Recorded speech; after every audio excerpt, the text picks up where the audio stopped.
আসসালামু আলাইকুম রহমতুল্লাহি বারাকাতুহু। সম্মানিত প্রিয় মুসলিম ভাই ও বোনেরা, আজকে আপনাদের মাঝে আলোচনা করব পাঁচ ওয়াক্ত নামাজের সময়সূচি, তাহাজ্জুদ, সেহরির শেষ সময়, ইশরাক রাস্তার নামাজের সময়সূচি, ইফতারের শেষ সময়, নামাজের নিষিদ্ধ ওয়াক্তসমূহ, সূর্যোদয় সূর্যাস্তের সময়সূচি, প্রত্যেকটা জেলার বিষয়গুলো, নামাজের সময়সূচি।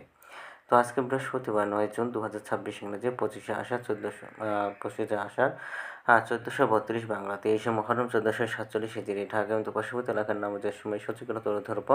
তারপরে অন্যান্য জেলা বিভাগগুলো নামাজের সময়সূচিগুলো তুলে ধরবো। তো যে ভিডিও দেখছেন কমেন্ট করে জানাবেন। আজকে ঢাকা এবং পার্শ্ববর্তী এলাকার ফজরের নামাজের রক্ত শুরু হবে 3টা 51 মিনিটে, শেষ হবে 5টা 16 মিনিটে। জোহরের নামাজের রক্ত শুরু হবে 12টা 7 মিনিটে, শেষ হবে 4টা 42 মিনিটে।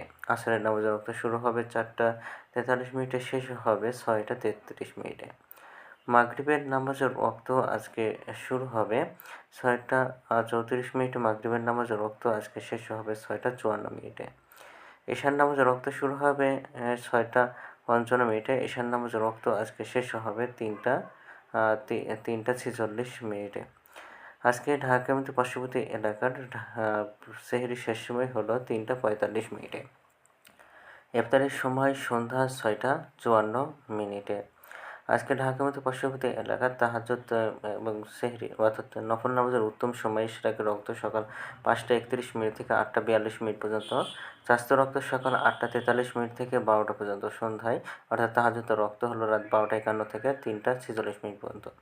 নামাজের নিষিদ্ধ রক্ত হলো 3টার সময়, সকালে 5টা 17 থেকে 5টা 30 মিনিট পর্যন্ত, দুপুরে 12টা 1 থেকে 12টা 6 মিনিট পর্যন্ত এবং সন্ধ্যায় 6টা 30 থেকে 6টা 50 মিনিট পর্যন্ত।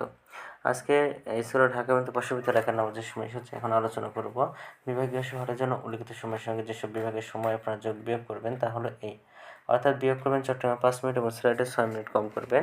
ঢাকা এবং পার্শ্ববর্তী এলাকায় যে নামাজের সময়সূচি রয়েছে সেখান থেকে চট্টগ্রামে 5 মিনিট এবং সিলেটে 6 মিনিট কম করবেন।